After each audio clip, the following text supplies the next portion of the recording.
CEO of WealthCounsel. It's my pleasure to welcome all of you and to thank you for being here. I have been waiting for this day for many, many months to meet Dr. Eager.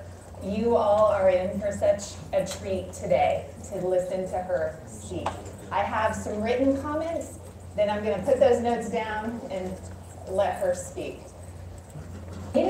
Of Hungary, Edith Eva Eger was just a teenager in 1944 when she experienced one of the worst evils the human race has ever known.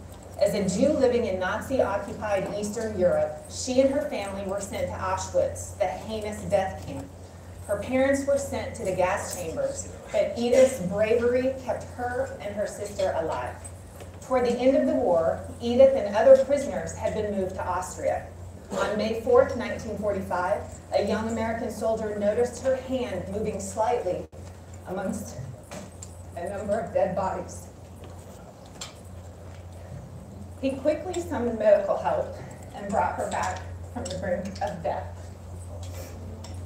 After the war, Edith moved to Czechoslovakia, where she met the man she would marry. In 1949, they moved to the United States. I knew I was going to have trouble with this. I didn't realize it was going to be this much trouble. In 1969, she received her degree in psychology from the University of Texas, El Paso. She then pursued her doctoral internship at the William Beaumont Army Medical Center at Fort Bliss, Texas. Dr. Eager is a prolific author and a member of several professional associations. She has a clinical practice in La Jolla, California, and holds a faculty appointment at the University of California, San Diego. She has appeared on numerous television programs, including CNN and the Oprah Winfrey Show, and was the primary subject of a Holocaust documentary that appeared on Dutch national television. She is frequently invited to speaking engagements throughout the United States and abroad. Eva's recent book, The Choice, Embrace the Possible, is something that I hope all of you will take advantage of and obtain a copy. As I mentioned at the beginning, I've been looking forward to this day for several months after reading her book. And there are very few times in our lives that we encounter something or read something that is truly life-changing. Her book is one of those events, one of those things. So we are really, really honored to have Dr. Eager with us. So please join me in welcoming Dr. Eager.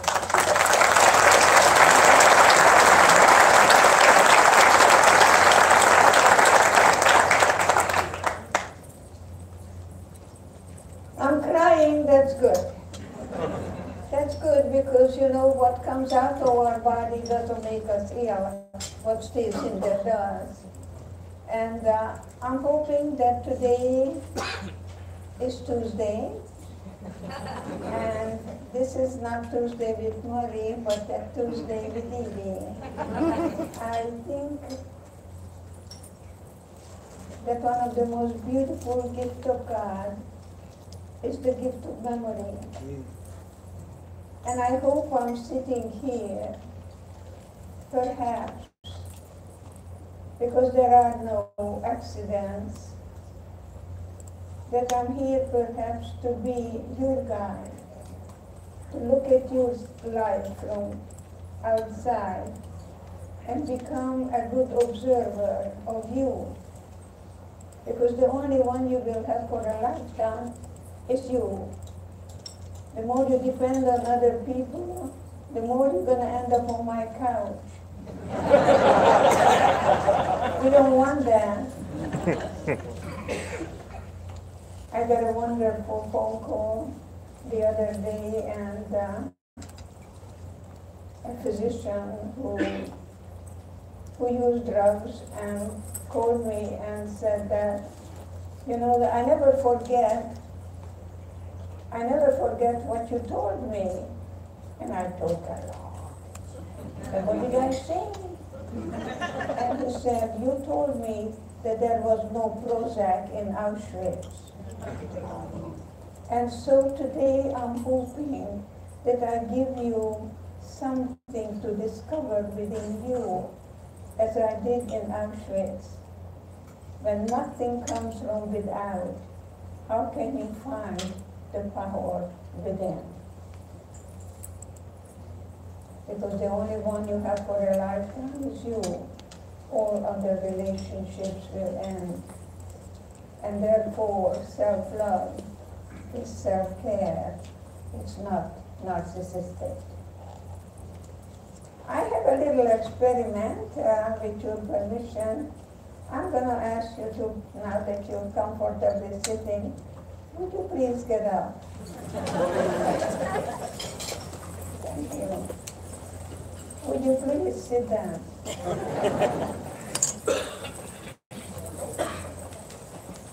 Why did you do that? Because I asked anybody To be polite. to be polite, yes. Everybody else did it. Everybody else is doing it. Everybody else is doing it. How about if I tell you that you chose to? See, I cannot make you get up. Maybe if you were the gun.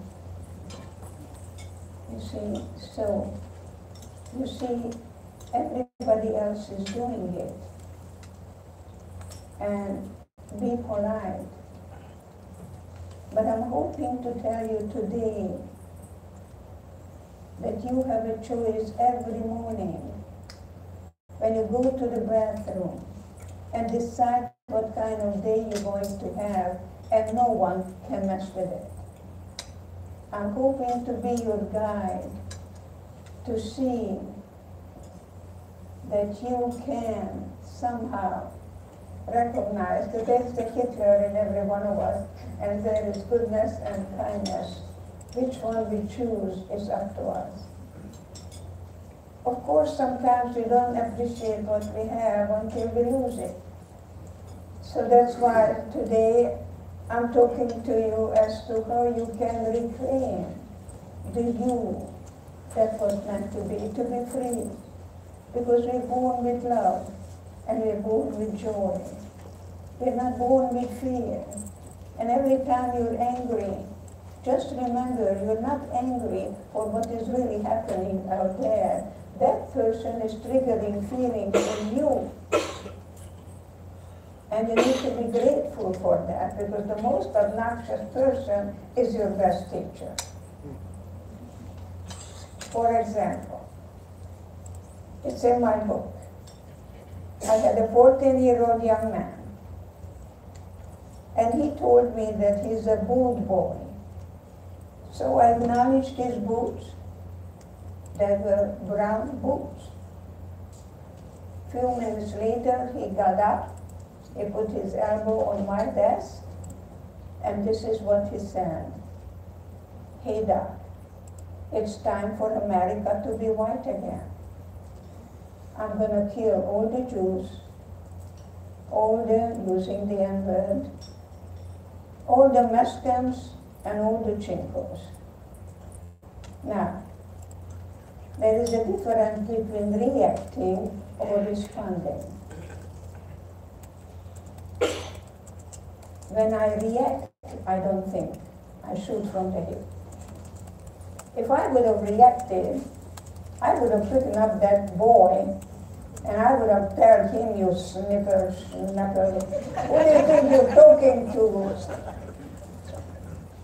I saw my mother going to the gas chamber. But this is the time that I turned to the God that I discovered in Auschwitz.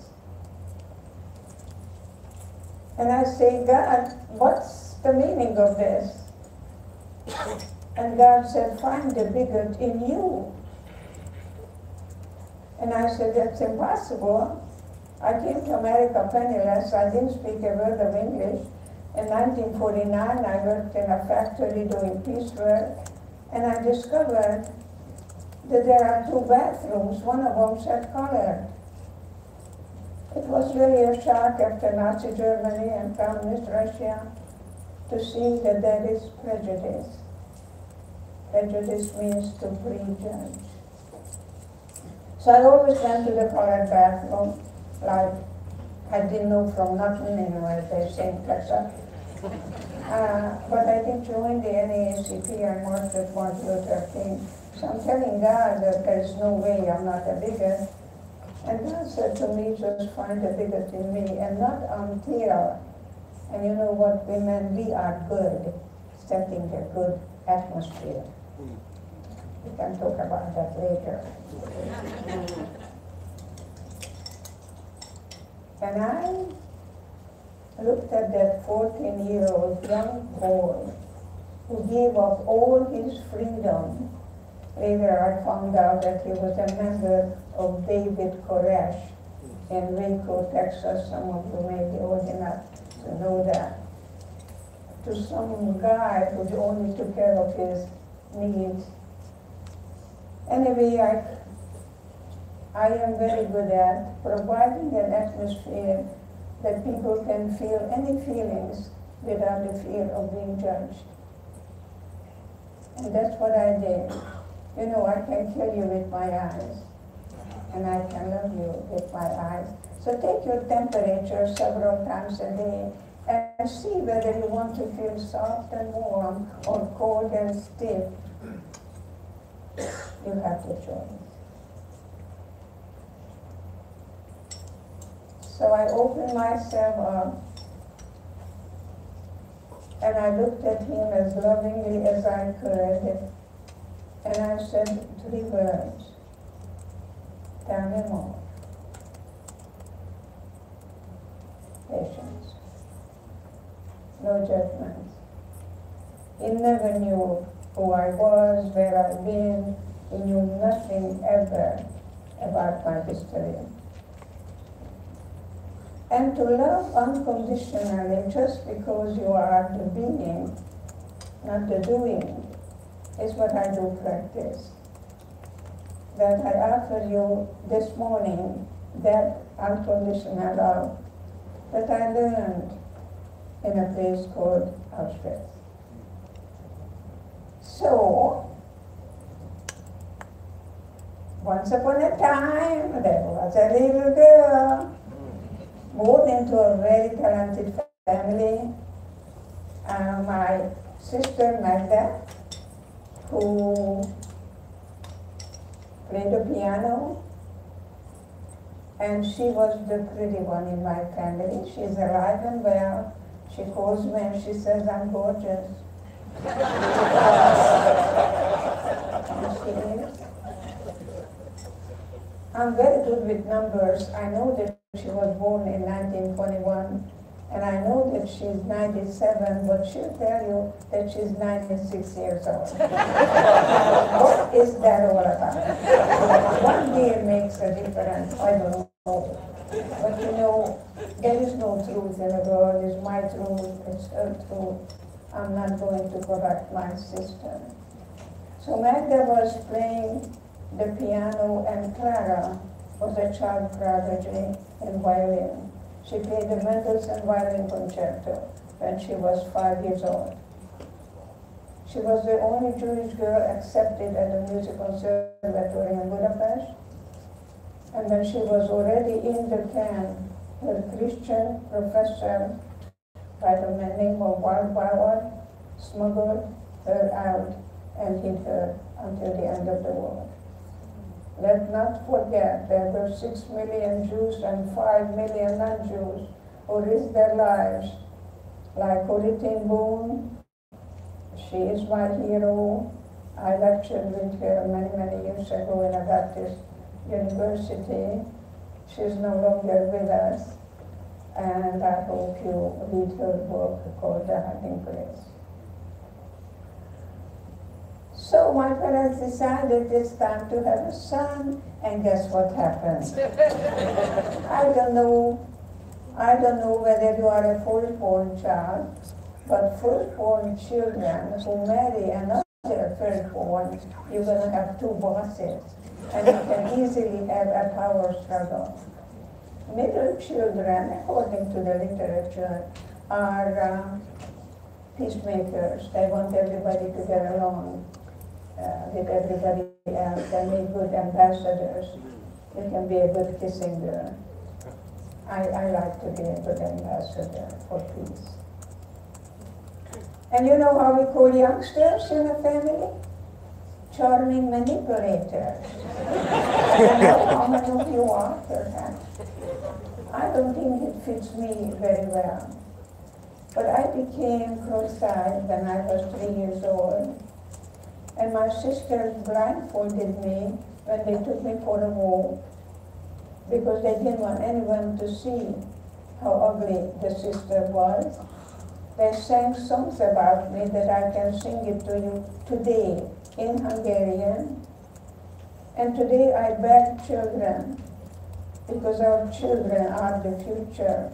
I'm very, very invested in the children. I want to see my book in the schools so the children will take education not so easy and not too text while you are in a classroom. I want to be a good role model to them that education will open up doors for you. So, my mom looked at me very seriously and said, I'm so glad you have brains because you have no looks. So today I'm telling you this because I'd like you to get in touch with those messages that you may be still living them. And you know, you can rewrite your life. I have no time to be a victim. I was victimized. It's not who I am. It's what was done to me. Because you cannot be a victim without a victimizer. And that's what I do when I work with couples. I love to work with couples because I'm a former dancer. You know, that opposites attract and then they drive each other nuts. Why aren't you like me? Well, you married me because I was everything you were not. But you see, what I'm telling you this morning, in a little time that we have, it's not what happens, it's what we do with it. So I grew up as a very lonely child. And maybe God put me in that family so I could learn and be prepared how to find the power within. My mother took me to a ballet school. I had a very wonderful ballet master who picked me up and said that we are created in such a magnificent way that all our ecstasy has to come from inside out, but I had no idea what he was talking about until later on. So I grew up practicing 5-6 hours a day, Olympic material. I was going to really be the one. And then in March 1944, there was a knock on my door that invited me when Hungary joined Hitler. They were put in a brick factory, and I had a boyfriend. And, you know, I became just what Anne Frank, many people call me the Anne Frank who didn't die. I studied Latin and Greek. I was very erudite. I had a boyfriend. We had a book club together. And so we talked about the future together. And he said to me, I don't know what will happen in the future, but I will never forget your eyes and your hands. I remember in Auschwitz, I would go to everyone and say, tell me about my eyes, tell me about my hands. And I said to myself, if I survive today, then tomorrow I'll be free. Even though I was told every day, I'm never going to get out of here alive. I said to myself, when I get out of here, so they could throw me in the gas chamber any minute. They beat me and tortured me, but they could never, ever, what I bring you today, they could never, ever murder my spirit. That's what I bring you today. But I was eager to look at the guards and imagine that they were the prisoners, that I am innocent. So I can't is not in my vocabulary. I can. Why? Because I think I can. Oh, that's the whole cognitive psychology based upon. what you think that's how you're going to be. So I grew up with the dancing and with the future, and then all of a sudden I found myself in a cattle car. And in a cattle car, my mom hugged me and said, "We don't know where we're going, we don't know what's going to happen. Just remember, no one can take away from you what you put here in your own mind." And that's exactly what happened. Everything was taken away from me. And I was arriving in Auschwitz. It's documented at the Red Cross. And I saw the sign of white mark frei, work makes you free. And my father said, "You know, it can't be bad. We're just going to work and then we go home."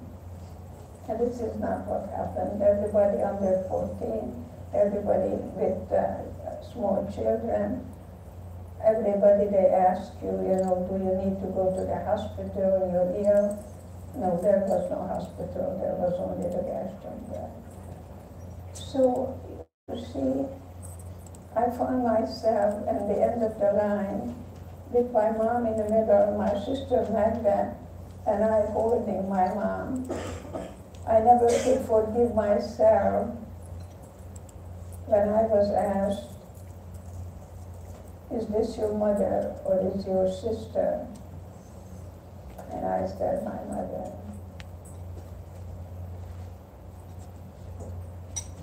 So he pointed my mom to go to the left, and I followed my mom. You know, if you try to figure out in life and you want to understand something, it's so academic. I don't know why I'm sitting here at the age of 90, having 3 children, 5 grandchildren, and 3 great-grandsons. I have 4 generations, which is obviously the best revenge to Hitler. You see, the very man who narrated my family told me, "You're going to see your mother very soon. She's just going to take a shower," and promptly threw me on the other side, which meant life. So I arrived on the other side called Birkenau. And I asked one of the inmates, "When did I see my mother?" She points at the chimney, fire coming out, and said, "Your mother is burning there. You better talk about her in past tense." She pulled out my earrings. See, she was a couple. She was there longer than I was. Today I understand what is displaced aggression. But at the time, you know, she pulled out my earrings. I said, "You know, I would have given it to you. You know, why do you hurt me? I don't want to hurt you." So when she said that my mother is burning there, my sister Magda hugged me, and she said, "The spirit never dies." And that is very true. And that's why at the age of 90, I want to honor my parents and the others who are not with us, and do everything in my power to see to it that your children and grandchildren and great-grandchildren will never experience what I did. You know, sometimes when I talk, I cry because I just want to be me. And so people come to me, especially men, said, "Edie, I hate you because you made me cry." I said, no, honey, I am not that powerful. I just bring feelings out in you that's been there already. So the opposite of depression is expression. I didn't tell my story for at least 20 years. You asked me who I was when I came to America, and I would say, "Who do you want me to be?" I became a very, very successful schizophrenic. Because I just wanted to be a Yankee Doodle Dandy. I wanted to be like you. I spent 3 years at the university trying to get rid of my accent. until that precious professor said, you know, Edie, I'm beginning to speak with a Hungarian accent. Let's get out of here. Your English is fine. So you see, let me just move forward a little bit and let you know that we know from studies that anything stressful that comes to us, we have two automatic responses. We either fight or flee. In Auschwitz, if we fought, and many did, they were shot right away. I couldn't fight and I couldn't flee because if I would have touched the barbed wires, I would have been electrocuted, and yes, I saw the blue body. So I had to learn something there that I'm telling you now, and how you can stay in a situation and realize that stress is okay, distress is not good, because in distress you don't know what's going to happen next. And I never knew when I took a shower whether gas is going to come out or water is going to come out. The daily life in Auschwitz was very difficult. We stood in a barrel for 4 o'clock in the morning, and they told you if you're not feeling well, you can stay behind. You can go to the hospital. There was no hospital. We had to learn right away, very quickly. We got a little piece of bread, which was kind of like sawdust, and a little soup at night. And my sister Magda suffered much more from hunger than I did because she was heavy. My father was a tailor who became a very famous couturier, and I had the best figure among the girls, and my father said, when you grow up, you'll be the best dressed gal in town. So I say, Papa, you know, I became my father's confidant, actually. He told me that my mother made him feel that she married down. You either marry down or you marry up, you know. That's the way it was. And so he confided in me, and he told me that when I was born, he slammed the door because he was so disappointed he really wanted a son. And it just so happened that I became my father's confidant. So I was already practicing how to be a good listener and learn to respond rather than to react. Now, I am standing in line in December 1944 trying to get my tattoo. And I'm told I'm not getting the tattoo because I'm going to the gas chamber because they don't want to waste the ink on me. And on the way to the gas chamber, there was chaos, and Magda was in one part and I was in another part, and I knew I had to be with Magda because, you see, I ate my soup and I always saved my bread and I gave it to her the next day. And I told her I'm not hungry. So I knew I had to be with Magda. See, survivors are quick decision makers. We don't have time to say why me, it's what now. So I started to do some cartwheels, and we ended up together. And I was out of Auschwitz, becoming a slave laborer, carrying ammunition on the top of a train. We were bombed. Many girls died around me. I jumped. I'm the first one to jump. I'm a gymnast, and I ran across to the forest. No Magda. In the middle of the bombing, I came back. Magda fell, and she hurt herself. And I saw some political prisoners eating. And I'm ashamed to tell you that I chewed up my sister. And I said, you know, you're the pretty one, and now look how you look, because you could go and ask for some food. It didn't occur to me that I could also go and ask, but I was the ugly one. So you see in what way you are, maybe. not evolving, but revolving in life. Sometimes I send my patients here downtown to go on a merry-go-round and see how they just go around doing the same thing over and over again. And evolving to me means that you are going to fly freely like a butterfly, but you have to get rid of the chrysalis.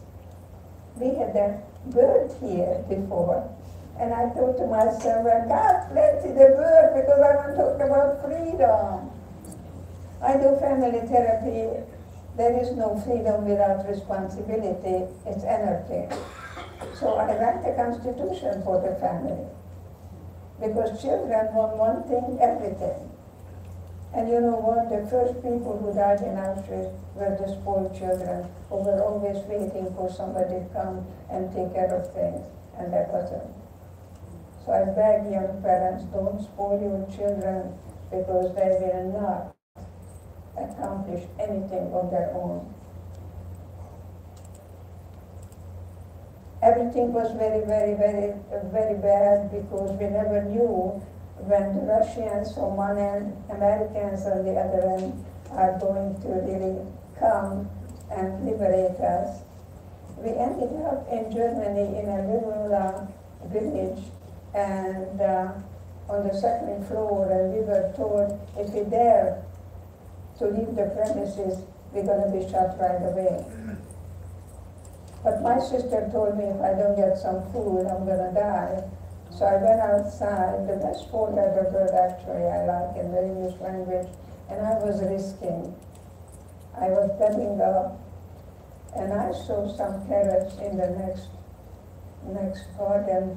I didn't pay any attention to someone else's property. I still was able to jump. I stole the carrots, and I climbed up the wall, and I met the guard with a gun. I remember hearing that clicking about 3 or 4 times, and I was praying not for me, for him, so he wouldn't shoot me. And he turned the gun around and pushed me inside. I had the carrots, I gave it to my sister. The following morning he came and wanted to know who dared to break the rules, and I groaned to him. This is April 1945, and the German people are starving too. He gave me a little loaf of bread and said, you must have been hungry to do what you did. I met the diamond in that garbage pile. Isn't that amazing? I wish I could meet this man today. I know that my time is so limited and I'm jumping back and forth, but I need to let you know that I danced for Dr. Mangala, and he came to the barracks and he wanted to be entertained, and the girls just volunteered me because I was dancing in Hungary welcoming the president and so on.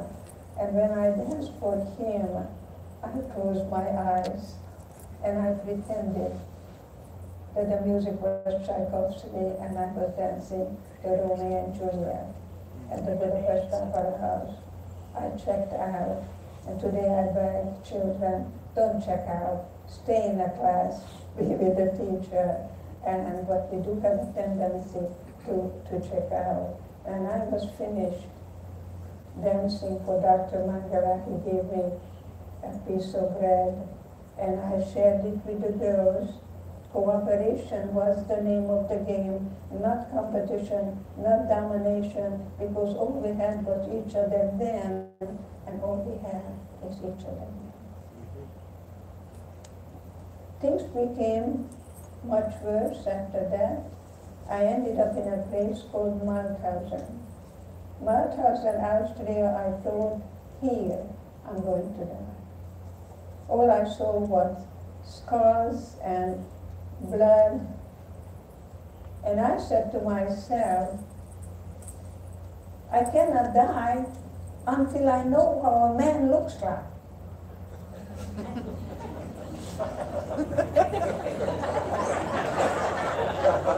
I tell you what kept me alive was one word, curiosity.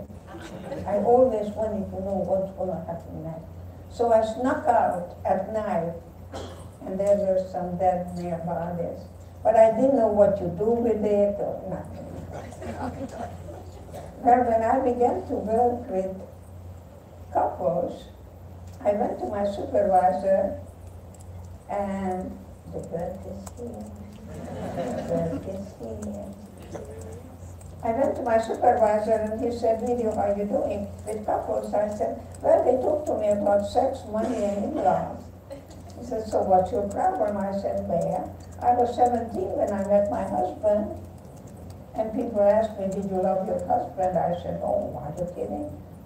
He gave me Hungarian salami, and that was fine.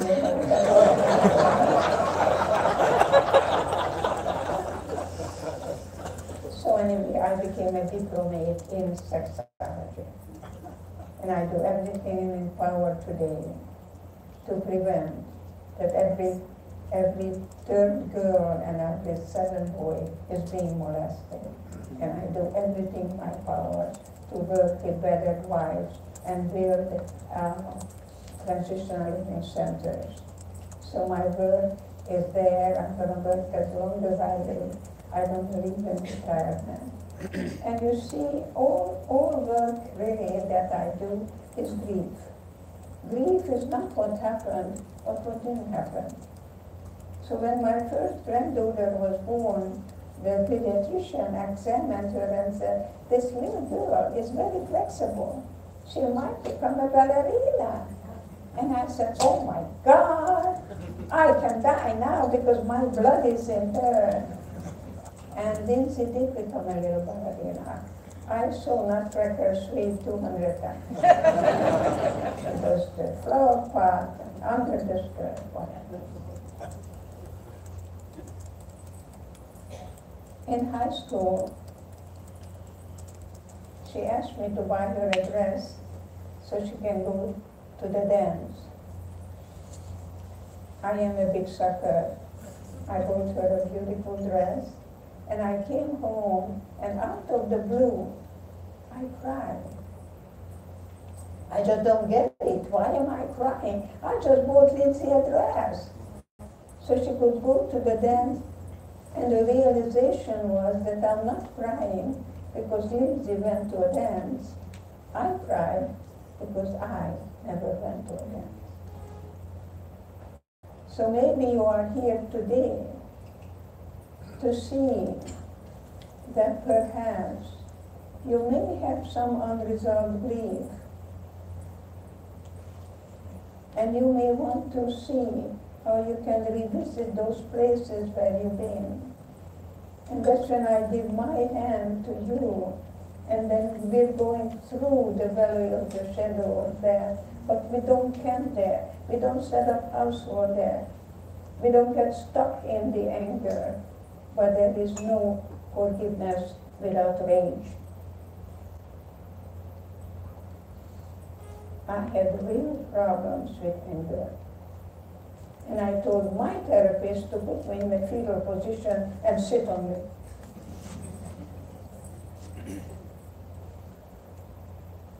So, going back, I survived what is called today the Death March. And that was from Mauthausen to Gunskirchen.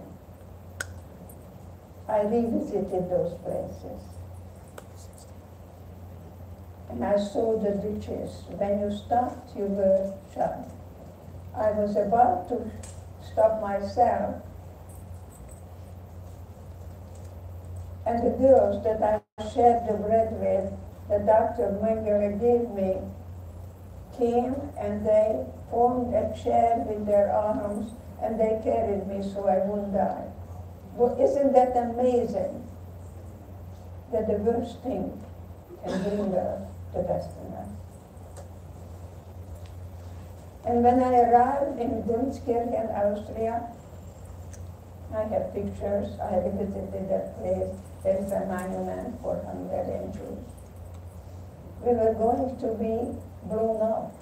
the plan was that they put us in the middle of a forest, and there were bombs, and somebody had to pull the lever, and we would have been blown to pieces. And that man didn't execute the order, left. And the 71st Infantry, on May 4th, Friday afternoon, the Saints came marching in.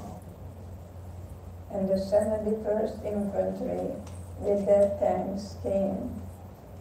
And I looked up, and I saw tears, and I saw M&Ms. When I speak at churches and schools, they bring me M&Ms. And so see, when you go home from here, there is no going back. There is a new beginning. And see, having me here with you, that I am hopefully the guide to see how you go from victimization to empowerment, from darkness to light, that you can go through the ages and stages of development, because you see that morning sunshine will not come back. I appreciate every moment in life. I am in the evening part of my life. And when I'm going to be on a deathbed, I'm going to be so grateful that I was called upon to be with you today. And when anything that happens to you that is unexpected and is unanticipated, you can just say, thank you, God. I am practicing my low frustration tolerance level. And in the English language, this is what I tell my children in school. I said, in the English language, when someone is angry, they're going to start the sentence with you. You give me a headache, and you this, and you that. And I said, when you hear you, just say to yourself, thank you, God. I'm living in America. There is still free speech. And the more they talk, the more relaxed I become. You see, there's a stimulus and a response. And the longer they talk, the more relaxed I become, and the more I practice my low frustration tolerance level. So, you're not talking here to a shrink, you're talking to a stretch. So I hope that you have today the opportunity for an opportunity to know that today is not like any other Tuesday, that you came here hopefully to look at me and see if she could do it. I can do it. After 2 girls, I finally had a son, and my husband wanted to carry the eager name about Rabbi Akiva Eger. He was so proud. But that little boy didn't develop like my little girls. He didn't sit up, he didn't walk, he didn't talk. And 5 doctors told me that he may not ever go to high school, and I should be prepared to send him to a school for retarded children. And I asked, where do I get a second opinion? This is a country of second opinion. And they sent me to Johns Hopkins. And in Johns Hopkins, I met a beautiful neurologist by the name of Dr. Clark in 1960. He took my son for a week, and a week later he sat me down and said, Mother, what are you doing now? I said, I'm a student at the University of Texas. He said, well, he's going to be what you make of him. And I'm shaking. He said, he looks retarded, but he's not. He's going to need speech therapy, occupational therapy, etc. How much do I owe you? $10. I took my son, I dropped out of school,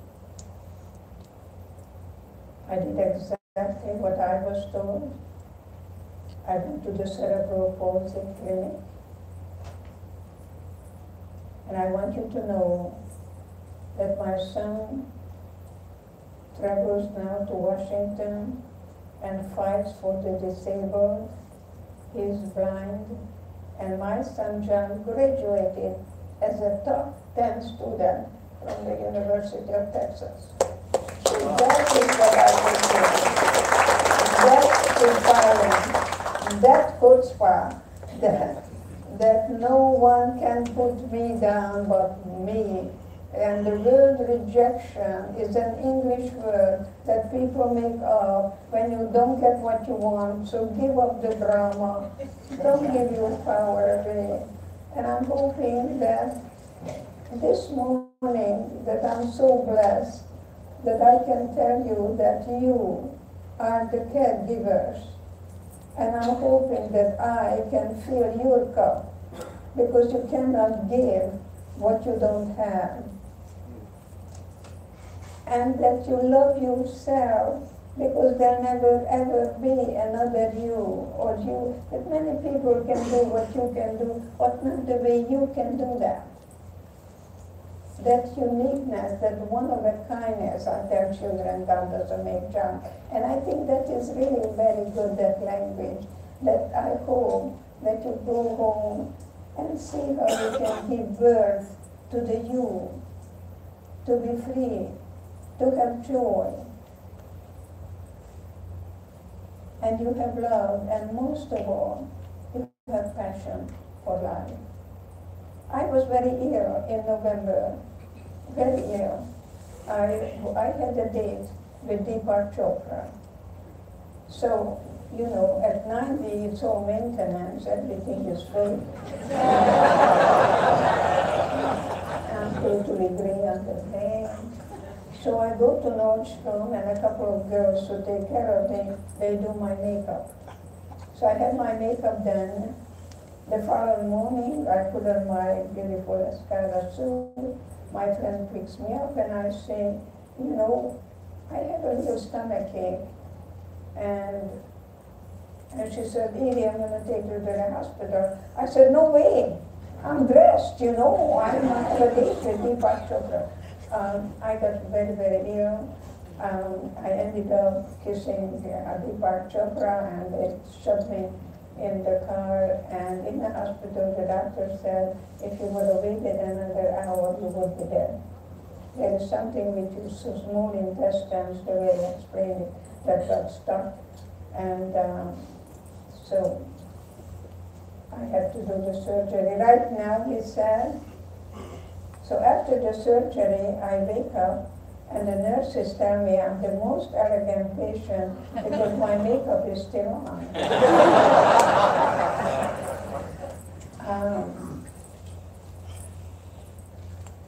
My lung doctor told me that he has to intubate me and put this thing in my mouth, and it was terrible. So I wanted to take it out, so they tied my hands.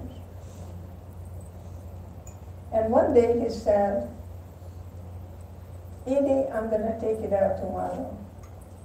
And I am so happy. And then tomorrow came and he said to me, you know, I want to wait one more day just to be sure. And I didn't tell the doctor, I don't know if I have another day. I used up everything. And then I said to myself, I did it in Auschwitz. I can do it here. So I hope that you're going to stretch also your possibilities and see that you recognize that you're only human and get rid of perfectionism, that you have to do something just right, and that you have something ritualistic that you do all the time, because that may be the way you're not dealing with the deeper issues. And when I'm promising to you that you can call me anytime, I am on all kinds of things.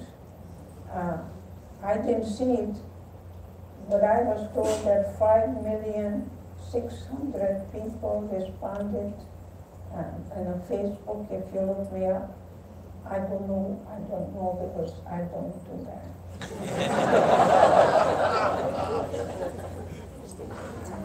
But I can tell you that today I was so happily looking forward to being with you, and I like attorneys. It was Shakespeare, you know, and I am grateful that you did go to school, that I can see many women and men in all ages and stages. Never stop, please never stop, because you're beautiful, you're one of a kind diamond, no one ever can ever replace you. So I'm hopefully here to be your midwife, that you can give birth to the one of a kind, because not in a million and million years there never be another you. So my daughter, when I became pregnant, the doctor told me that I can't have a child, I'm too weak, and I'm going to have an abortion. And he came to the house, and I got up, and I said to the doctor, I'm going to give life. I don't want to take away life. Good night.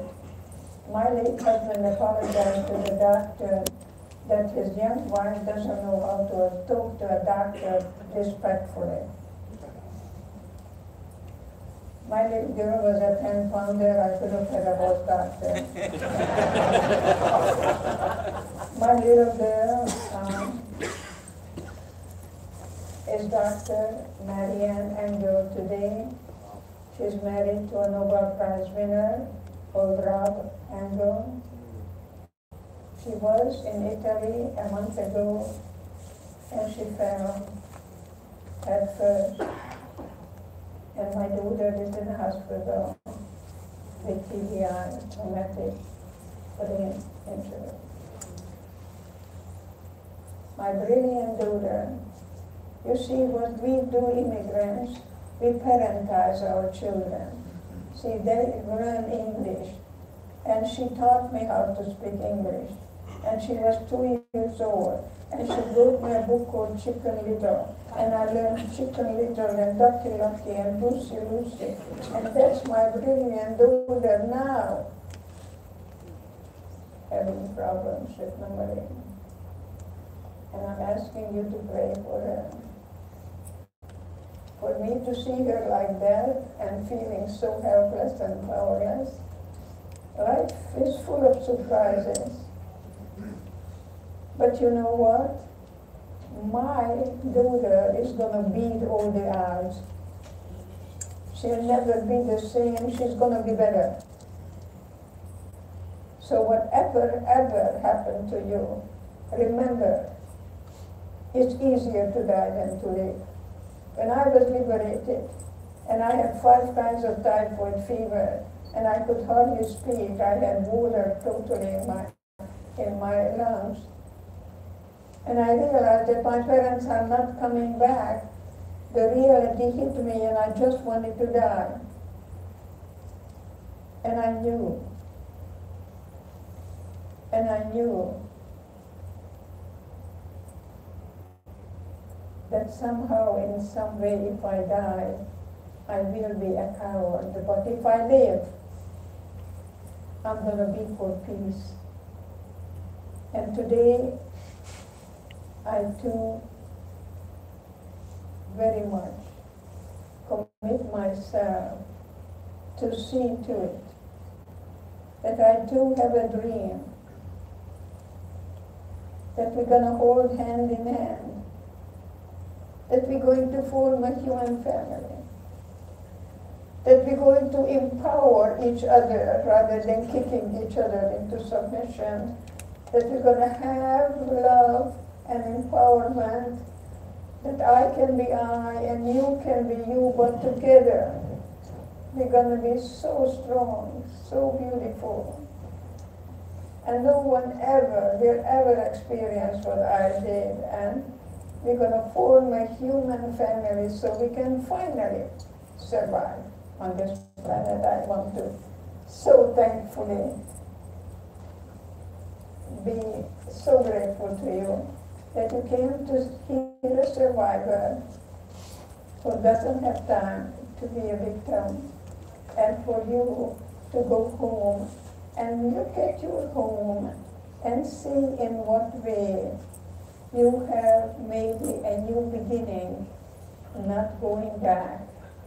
One of the things I do when I speak at churches, I talk about Jesus. When I went to a Jewish school in Hungary, I was called the Christ killer. It was before Hitler, and children were spitting at us.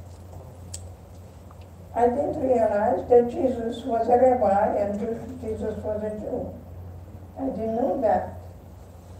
So I hated that guy, but today I see him as an example of how to love unconditionally. So this is what I say in churches: love thy neighbor as thyself. Not love thy neighbor better than yourself. So be careful how you're helping people, and I know you're helping the elderly, to be sure they don't completely put their life into your hand, and don't patronize them and see how they can use whatever they have, that they would feel worthy truly of being here. The second thing I love very much about Jesus, that he knew how to speak the language of other people. Because if I worked with an Arkansas peasant, who I did, and he said, I ain't and I reckon, and I ain't and I reckon, and pretty soon I ain't and I reckon, you know, I speak his language. And he has problems because he doesn't know whether he really loves his wife or he loves the neighbor's wife. And so I'm telling him about this and that, and that's really a dilemma. The following hour, I have a man who has a PhD from Rice and from Sorbonne, and he's telling me the same thing, and I say to him, sounds like you have a cognitive dissonance. I cannot see to the Arkansas guy cognitive dissonance. He would look at me like, what's wrong with this woman? But so to speak people's language and never treat a person as they are, you treat them the way they were meant to be, and then they rise to the occasion. I remember one time I was invited to a school, and a guy was lying down, and the teacher said, sit up, Dr. Eagle is here. And luckily, God planted a pillow somewhere. I picked up the pillow, and I said, you know what, you'll be a little more comfortable. He sat up. See, that's what teenagers do. Yes means no, and no means yes. To really know the language. But the third thing I love more than anything else, and he said, turn the other cheek. He didn't say, go back and do it again and again, because we are creatures of habit, and we know that's not really good for us, and we still go back. And I was working with a woman who was about to marry his fifth alcoholic husband. Now, don't tell me that's an accident. Because one has the need to be needed, and the other one has the need to be taken care of. Find someone who doesn't need you, because needs are things without which we cannot survive. We need to breathe, we need to sleep, eliminate, and ultimately we have to eat. I don't know how God did that. But, you know, I have to, I must, you know, I don't use those words anymore. I say I would like, I'm doing, you know, the language. So what he said, don't go back and do the same thing over and over again and expect different results, which Einstein said is the definition of insanity. I say, look at the same thing from a different perspective. And I hope this morning, as I am told that this is the end of the hour, but I hope it is the beginning of a lifelong friendship. So when he said, go back and look at the same thing from a different perspective, I hope today I was your ophthalmologist, that you go home and I have given you a different perspective, that out of darkness comes light and out of prison comes freedom. And we're going to celebrate every moment of life. And I will be on my deathbed. I'm going to be so happy. Not what I got from life, but I was able to show up for you. God bless you.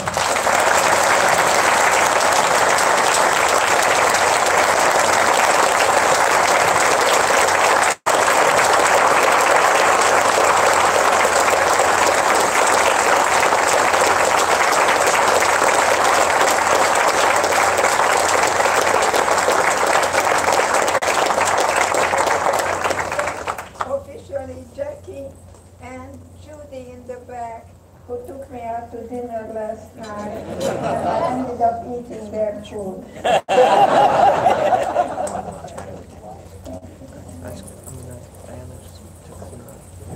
Saying it isn't working. I mean, let's see what she meant, because I think it's working. It should still be. Well, that is an incredibly tough act to follow. Dr. Eager will be around this morning. I know she would love to meet you during our break. I'm going to be up here with you for a few minutes to talk to you about some things going on with Elder Counsel. Then I'll turn it over to Dick Cross, the CEO of WealthCounsel, and he's going to be sharing some updates with you as well. Don't want to forget to remind you all of Dr. Eager's book, The Choice, Embrace the Possible. And you guys don't have to take my word for it. I mean, you may have heard of Desmond Tutu, perhaps, who said, the choice is a gift to humanity, one of those rare and eternal stories that you don't want to end and that leave you forever changed. Very true words. So let's support Dr. Eager and what she is trying to do and the efforts that she is making to make positive change in the world. No better time than now. We've been through some challenging times as a country. There will be more ahead of us, of course. So let's really embrace her message and support her. All right, so you're stuck with me now, just for a few minutes. Dr. Eager truly was amazing, and I'm very, very grateful that you all were here to share with her and to learn that important message from her. We could not do this event without the support of our sponsors. So I first and foremost want to thank all of them who are here. It was an early start this morning for them. And I have been that person who is at the table, because as you'll hear very shortly, I've been with Elder Counsel since the very beginning, so I was everything. I was the booth girl, I was the education person, I was everything, and that's a lot of hard work. So please make sure you stop by and thank our sponsors for being here. They are working very hard, and they deserve our attention and our respect. You have 55 sessions to choose from the next 3 days. I'm sorry, and you're welcome.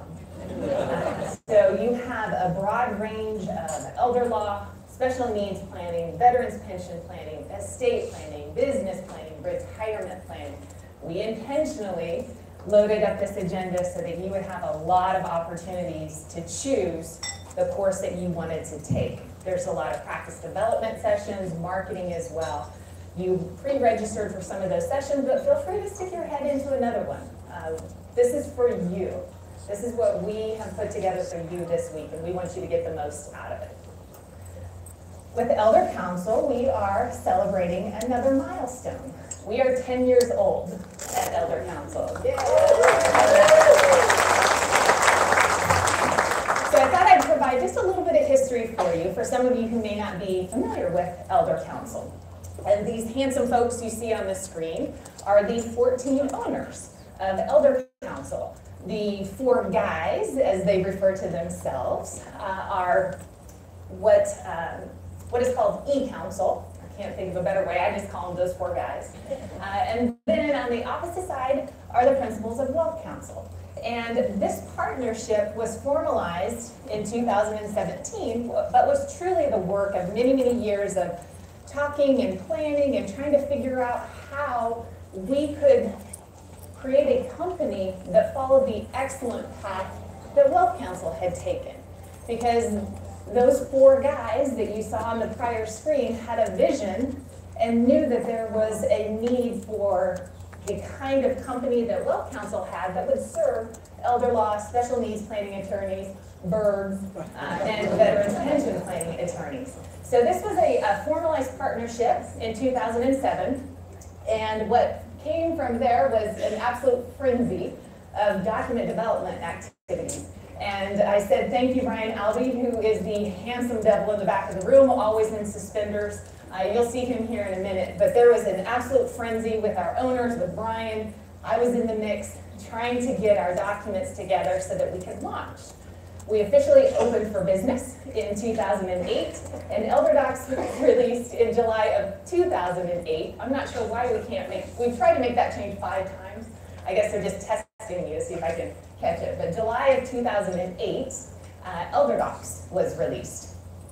We ended that first year with 136 members called our charter members. We have a few of our charter members with us this week, and I'm going to go ahead and call them out by name. Jerry Bell, Bill Byers, Heinz Brisky, Anne Desormier Cartwright, Macrina Yerke, Donna Jackson, Dale Krause, Lance Like, John Michelson, Terry Moynihan, Patrick Roth, Richard Shapiro, Wayne Wilson, and Marty Wilmer. So they all have special badges.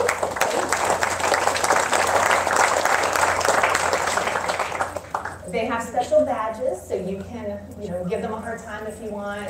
Jerry's right here in the second row. He loves to be given a hard time, so feel free. We also ended that year with 2 employees, Brian and me. So it was a really exciting year in 2008. We started with educational programs, then got ElderDocs launched. And we have grown.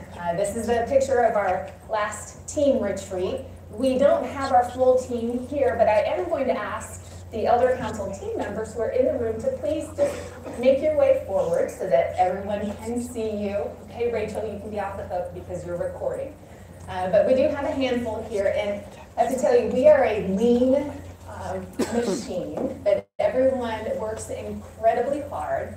They are very dedicated to your success as an Elder Council member, and I wanted you to be able to see their faces, and again, feel free to give them a hard time this week as well. So please join me in saying thank you to our team.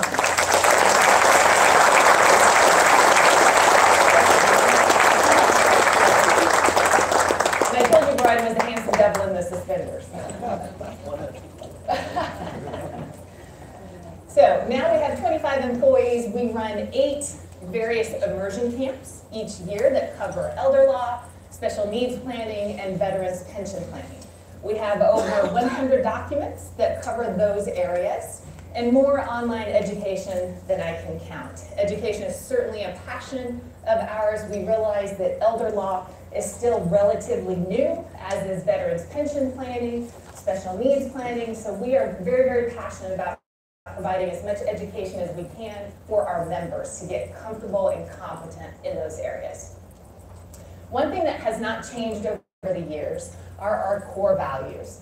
These you can find on our website. These were developed over 5 years ago by the entire team, when we felt it was important to be very, very clear about what we as a company stood for. We act with integrity, honesty, and respect. And that's in our dealings with each other, and in our dealings with our members, and our dealings with any member of the public. Member value. This is something that we as a company feel is so important that we made it our core value. We always have to be providing value to our members. We are committed to your success, and we have to show that every single day. We always want to exceed member expectations. We never want to miss an opportunity to really impress you and go above and beyond. We act with passion and with courage. Sometimes it's not easy to do both of those, but that is something, again, we as a team feel is really important. We want to attract the best team members. As I mentioned, we're not big. There's 25 of us, and we do a lot of stuff. So we want to make sure that we encourage and attract the best team members. And we value individuality. We want to be inclusive. We want to appreciate each other as human beings and each of you as members. Our purpose, we want to make our members as wildly successful as possible so that they can help as many people as possible. That's the goal. There are so many veterans, thank you for your service, so many people who are differently abled, so many people who are moving through the aging process and are confused and who don't have advocates and who are dealing with issues they've never dealt with before, who need our help. So the more attorneys that we can help, the more people we are going to touch, the more lives we are going to improve. We want to elevate the practice of elder law and special needs planning. There are not enough attorneys out there doing this. So we feel it's important for us as a company to get the word out about what this area is, about what elder law is, what special needs planning is, how we can help veterans access important benefits. And our purpose as a company is to keep all of our members informed of new developments that may impact their practice. I'm going to talk about some changes that are happening and the concern that I have that these changes are passing by some attorneys. They're not really in tune to what's happening. But first, let's talk about how elder law attorneys make an impact. First of all, they learn about what their clients are dealing with, whether it's dementia, it might be MS, it might be Parkinson's disease. But they really dig in. They're the ones that are reading the 36-hour day. They're reading Still Alice.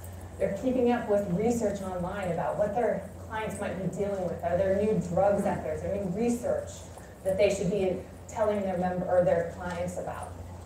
They empower families to deal with the most stressful events in their lives.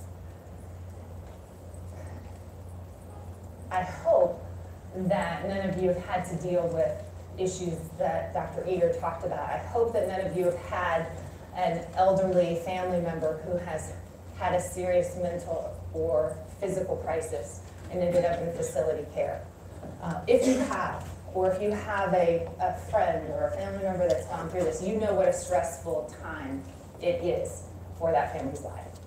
And you, as an attorney, can really be the rock that helps that family move through that process. Because if you can take some of the financial stress off of them, some of the stress about documents, and you can just empathize with them and understand what they're going through, makes that journey so much easier for them. And elder law attorneys advocate for people who often don't have anyone else. Even if they have family members, we as family members are the worst advocates at times for our loved ones who are going through something.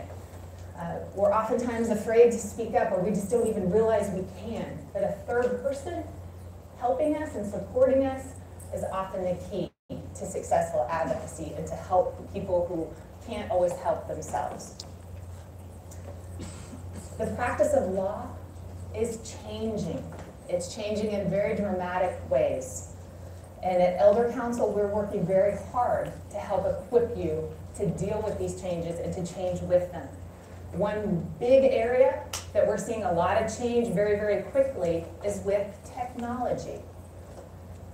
Artificial intelligence, the Internet of Things. The Internet of Things is a relatively new word, but it's important that you all get to know it, because there will come a day, and that day is actually now, that robots will be providing care to seniors, to people with disabilities. If you choose to join us in September in Denver, you'll meet one of those robots, Ryan. Ryan is an empathic robot who provides companion care to seniors with dementia. And we're hosting a program in Denver where Ryan and the main inventor from the University of Denver will be bringing Ryan so that people can interact with Ryan and understand what this robot can do. Ryan is in an assisted living facility in Denver, providing companion care. So Ryan can read facial expressions and can respond. Ryan can remind people to take their medicine, can help them place Sudoku if they want. I mean, this is happening now, and it's not going away. The Internet of Things, those are the smart homes. That's the technology that can allow a doctor 500 miles away to know exactly what the senior's blood pressure is, can know if something is going a little weird with their cholesterol. And this is all happening now, and it's important for you as attorneys who are dealing with clients who may be impacted by this. It's important that you understand this and be able to adjust. Talking about sensitive topics, as attorneys, we're not always equipped to talk about things that are very emotional or very sensitive. What am I talking about? Sex, for example.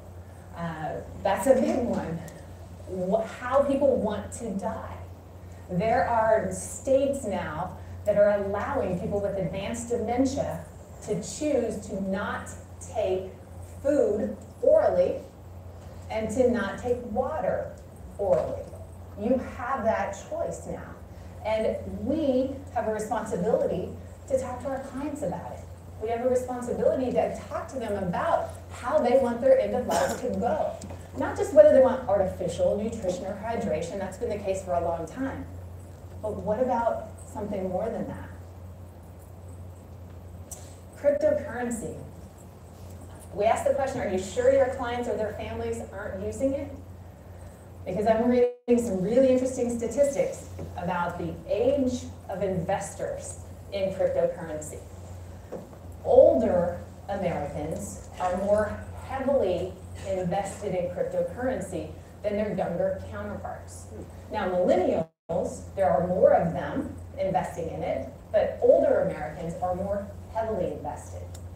We have a session this afternoon about cryptocurrency to help you understand the implications of whether your clients own it or whether they may inherit it.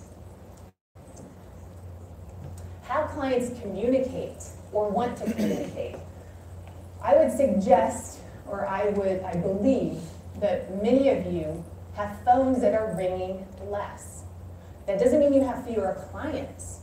It means that people are communicating differently than they used to. Not everybody wants to pick up the phone and talk.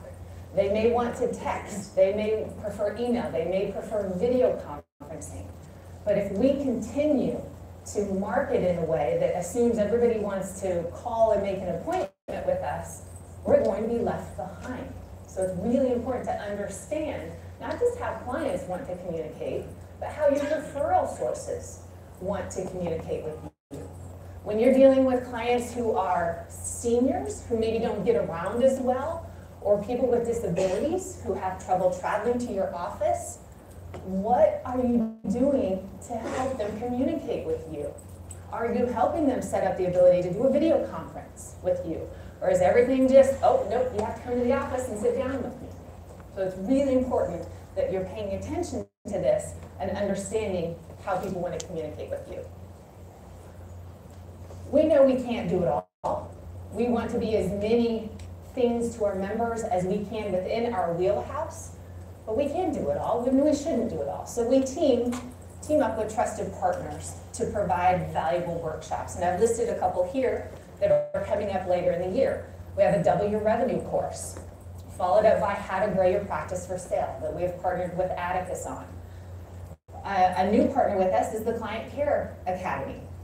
Many of you know Vinny Bonazzoli, who's in charge of that. And so we're partnering with them, and WealthCounsel's partnering with them as well for this Client Care Academy later in the year. The big thing is we don't want our members or members' practices to be left behind. Because if you don't have a thriving practice, you have fewer people that you are helping out in the community. So I'm going to wrap up with just talking about a few initiatives that we have launched this year that you may not be familiar with yet. The first is what we call our Practice Development Center. This is a way for you to push out marketing content automatically. So what happens is we provide the content. We've done this for years.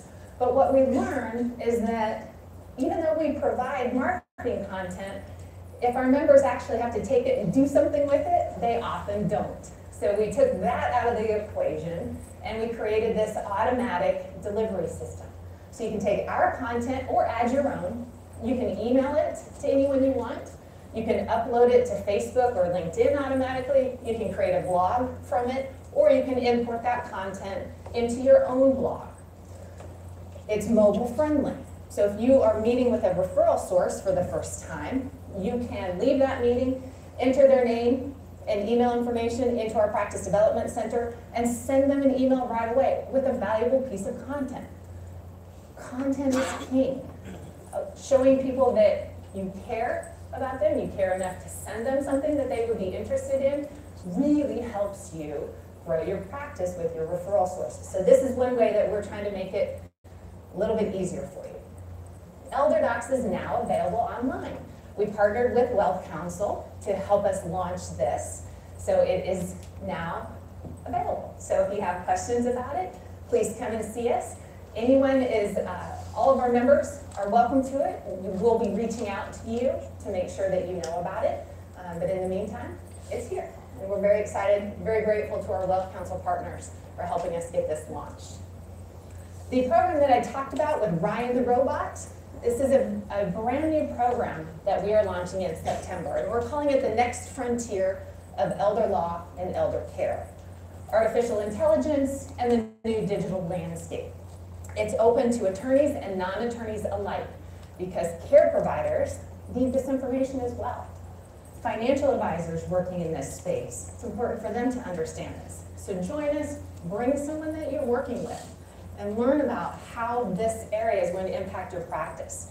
And then because we know that building a practice is really crucial, we're adding a marketing session on Saturday. And you will leave there with 3 marketing videos that are yours to do whatever you want with. We're going to show you how to do it, how to create a valuable video, and you leave with it. If you register by August 10th, then you'll receive a video recording kit for your smartphone that you will actually use on Saturday morning. So let's talk just briefly about where we're headed. We want to be the hub of your practice. We want to have services that help you run your practice. So what you'll see here is what we're looking at in terms of future initiatives. Practice Development Center, we already have. The Showcase for Elder Care Professionals will be launched a little bit later this year. And it's like a traditional directory on steroids. So you can upload videos to your directory. You can have people contact you by text message if you want. They can schedule a meeting directly with you. They can schedule a video conference with you from your listing in the directory. This will be available to all of our members, and then we'll also make it available to financial professionals, elder care professionals, anyone working in the elder care space. We have Elder Docs Online. We are in the process of developing an automated learning center to help people access our education and our tools in a far easier way.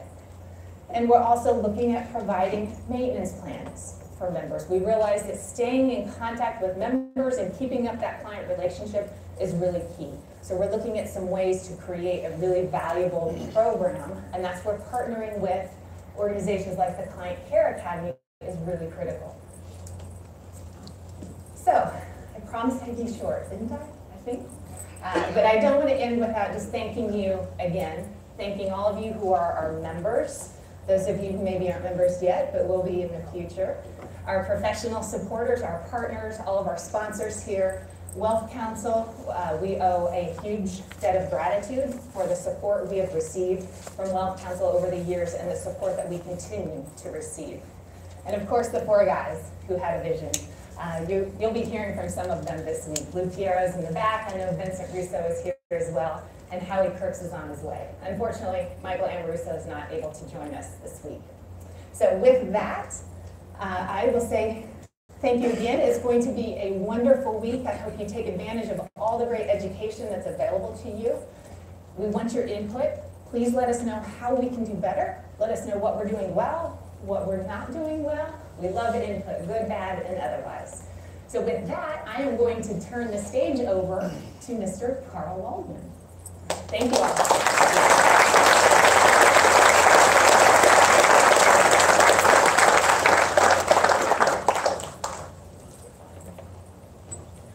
Thank you, Valerie. And by the way, yes, I did bring some chili tonight.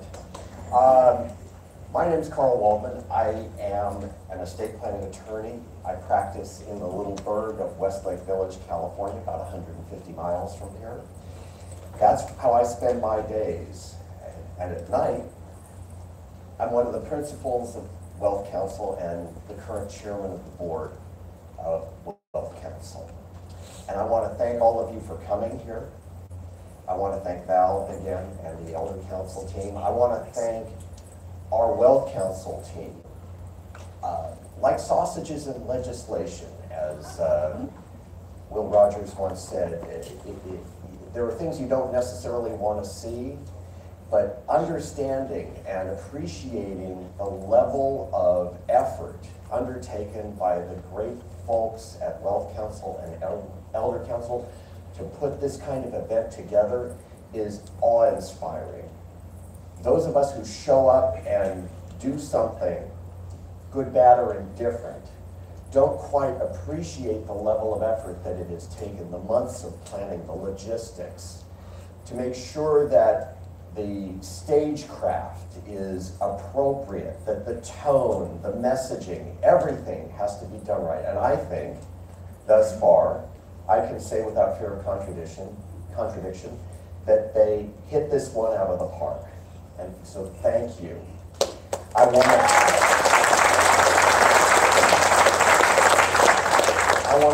to call out a few people whom I've known for way too many years, some of whom are here, some of whom are on their way here. And they include Robbie Trudeau, Tom Ray, Peter Peretti, Scott Schrader, Stan Miller, Lou Diamond, Ed Dean, Bill Conway, and Dennis Brisline. Those are my partners in WealthCounsel, and great friends and colleagues to all of you. We'll talk a little bit in a couple of minutes about the vision of WealthCounsel and how it is moving forward. I want to thank all of you as attendees for showing up. We so appreciate your involvement as members, as future members. We think there are only two types of lawyers out there. There are those who have discovered WealthCounsel and Elder Counsel, and those who are yet on the journey of discovery, but it's inevitable. As I told a friend of mine many years ago, while she was talking about what to do with her documents, I said, well, just remember what the board queen said. Resistance is futile. You will be assimilated. So we're awfully glad you're here, and I think that we will have a great time here at a symposium. And I want to spend a minute, because I couldn't think of whether we had ever defined a symposium for all of you. That's one of those great, $3.50 words. It's august, and it is respectful, and it sounds great. But what does it really mean? And in the course of looking at definitions, I went through the Oxford English Dictionary, and because I went through the Oxford Dictionary, that meant I had to go to the Cambridge Dictionary too. And after reading all of these definitions, I distilled it down to three. The first, which is the one that most people tend to think of, which is a meeting where experts gather to talk about a particular subject. We should all be wearing academic robes, I suppose, for that. The second definition, which is much, much closer to the original meaning of the word, drinking party. And in fact, if you go back to the original Greek, that's a literal translation. And I can tell you from having observed conduct last evening at the bar, there are those who have embraced that definition vigorously. Not to say that I was just there to learn. And third, a convivial gathering. And when I think about what we are, what we try to accomplish with these kinds of events, it's a melange of all three of those. But most important is the convivial gathering part. because one of the things that I think distinguishes this event, thanks to Elder Counsel and Wealth Counsel, is the sense of belonging, the sense of community, the sense of membership. Because, folks, we live in an interesting era, you may have heard. There's allegedly an old Chinese curse that says, may you live in interesting times. We live in interesting times in lots of ways. As it pertains to those of us who are engaged in the endeavor of being estate planning attorneys and elder law attorneys, we're faced with some really interesting challenges. One of those challenges is, of course, the rushing in of non-lawyers to claim some element of what we do, or perhaps all of that. Another is the incredible disruptive effect of emerging technologies. Val talked about some of this. But when you think about the continuing changes that we have to deal with, it's quite a burden. It's quite difficult. And combined with that, you have the impact of an increasing level of disintermediation, a desire of people to do things themselves. That means in our space, people going through websites like LegalZoom or Quicken Lawyer or Rocket Law or what have you, to do things because after all, they're just seeking to get something done. That goes to the whole issue of what is it that we do and what is it that people think we do. If we are in the business of purveying documents, then of course, like all things in a capitalist world, it becomes commoditized and the measure of value becomes price. If we do something different, however, if we are rendering a service, if we are doing the things that we are all capable of doing, of serving as counselors, as change agents, and given the demographics of our society, I think what we are all doing is essentially helping to steward what we would like to believe to be an orderly transition of wealth and of non-monetary values from generation to generation. That's a big deal. That's an awesome responsibility. So do not sell yourself short in terms of what it is that you do and the impact that you have on people's lives. It is powerful, it is transformational. So you should all applaud yourselves for the level of effort that you bring to the work that we all do. It's valuable and it enhances the stability of a society in terms of managing that transition effectively. So we get to the point as we talk about that it's Thomas Stanley, in writing Millionaire Next Door, discussed who's important in society going forward. And when he wrote that book 20-something years ago, he said, going forward, the most important person in society is going to be the estate planning lawyer, which sounds like a nice pat on the back, but when you read the book, you understand why he said it. Now, of course, Stanley wrote that book long before the Apple Store opened, so he did not know that in fact the most important person in our society is the guy who works at the Genius Bar. But what we do is really significant. And we think that what is really important for WealthCounsel to do is to listen to you and to provide you with the kinds of services and products that are necessary and appropriate for you in managing and building a thriving estate planning practice.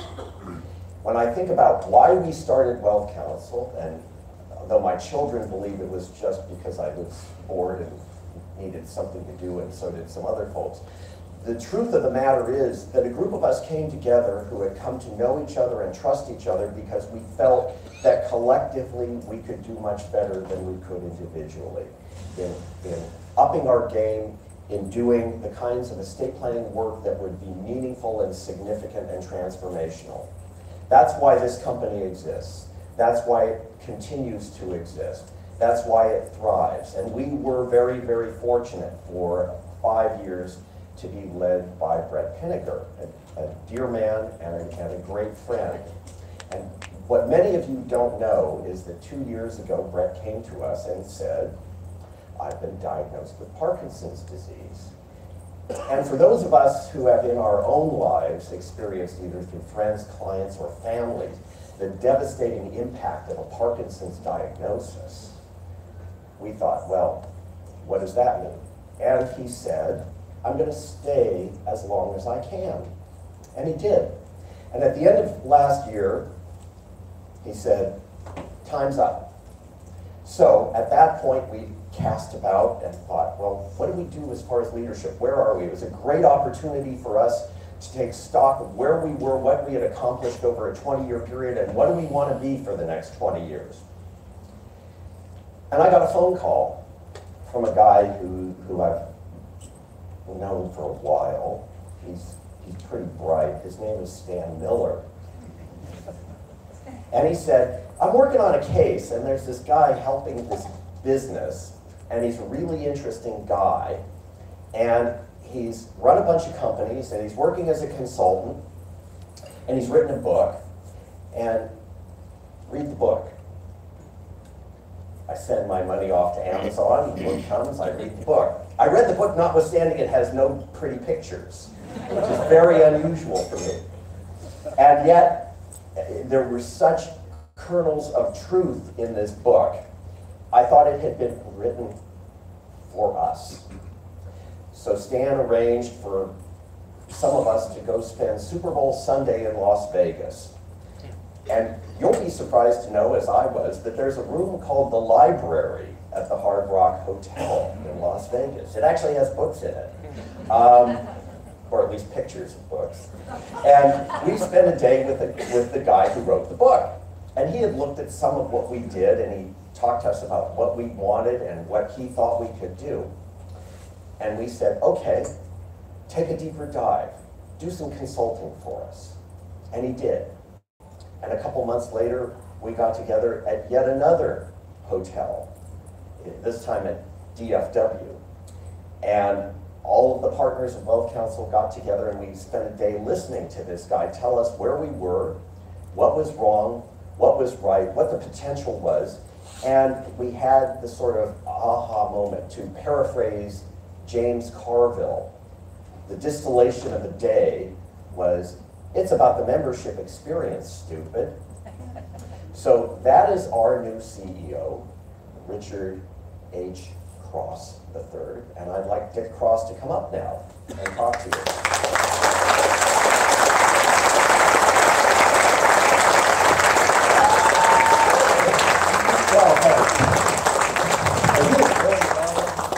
It's warm in here. I think I'm going to take off my jacket if nobody is going to be. I'd like to start off by just saying thank you again to everybody for taking your time and the inconvenience to get here. I know it's not easy. Also to, again, the staffs of both companies for putting this whole thing together. It's a year's worth of work, and it's great. And thank you for the introduction, Karl. That was generous. And are you sure you didn't make up some of that stuff? No, sometimes truth is stranger than fiction. There you go. So look, Val, thanks. She talked about purpose and core values. I'm going to talk about that too. I started writing about that in 1992 at Harvard, and written in Forbes and a bunch of other places that caught up there. And it's particularly rewarding for me to see the ideas of purpose and mission and tangible images and core values becoming part of the parlance of American business thinking these days. Throughout my career, and I have had the opportunity to run 13 different companies, but throughout that career, I've always sought companies where two things are present. One of them is a seed of greatness that exists in some companies, but certainly not all of them. And it's something that's embedded deep in that company that has the potential to make that company substantially more important than it's been in the past, ever. The other half of that, that's good if it resides, but it doesn't come to life unless there's an organization which has the passion, the compelling passion, to germinate that seed and to nurture it and to grow it to its full greatness. And the best opportunities are when the incentive to do that is not simply to keep a job or to make the owners happy, but when it's to do something important for other people. And I can tell you from the first time I met Karl and the rest of the board in February in Las Vegas, and yeah, we were in a room called the library, I sensed that those two things existed here. I've done a little research and talked to the guys, and my hunch was that they're here. And but in most companies like this one that are blessed but also plagued with huge success in the early going, it's very difficult to keep the focus on those fundamental ideas that made it great and gave it the opportunity in the first place.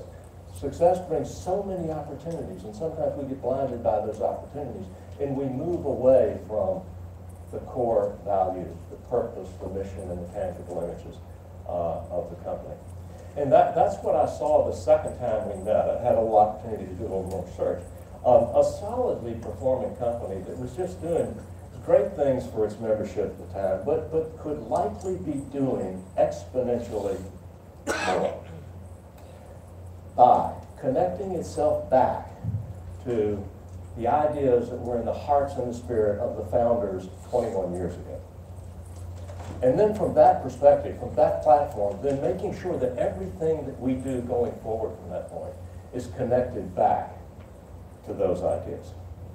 And I can tell you that's exactly what we're doing at WealthCounsel right now. It's what we've been doing for 4.5 months. And what gives me the confidence that we're going to be able to pull it off, it's a tall order. It's a tall order. Well, first of it, it's all of you. This company is not about us. It sounds trite to say it, but it's all about you. One of the first weeks I was in Draper, I called one of our folks that had been around for 14 years, and I was on a Zoom, and we were talking about this idea about the membership, and she started to cry. And she said, I recall the days when I came to work inspired because I knew that I was going to get calls and be able to help our members. But it's also about our role going forward. Karl's, the board's, mine, and our staff. And which is, right now, is doubling down on supporting all of you, not only with the leading drafting system in America, but in other ways that do two things for you, that give you more clients to work with and give you tools that make working with them much more productive. I'll tell you, as a non-attorney, when I started learning about particularly trust and estate law, I was absolutely stunned by what the literature was telling me. The literature was telling me that the average utilization, the application of hours to build hours in a firm, particularly one that's got 5 or fewer people in it, is about 60%. That means that they spend 40% of their time doing stuff which is other than what they learned about and were passionate about doing in law school. Now, the math is simple. So you say, what does it take to get 1,800 billable hours a year? Well, you got to work 3,200 hours. Mostly doing stuff that a lot of people never told you you're going to have to do in law school, and it has to do with attending to this business that happened around you. I think we can do something about that.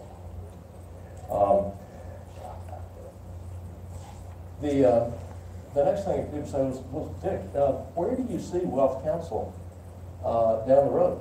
And I always pick a time frame like 30 months. It's far enough to make something extraordinary happen.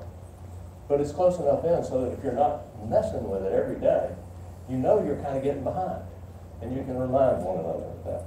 One thing I see is, and this is critical to this company because it's what it's all about, is a much more highly energized, a much more vibrant, and here's a word that not a lot of people are using, a much more intimate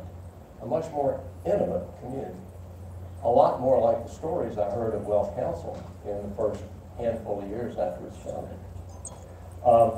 I think we'll have some more services and products.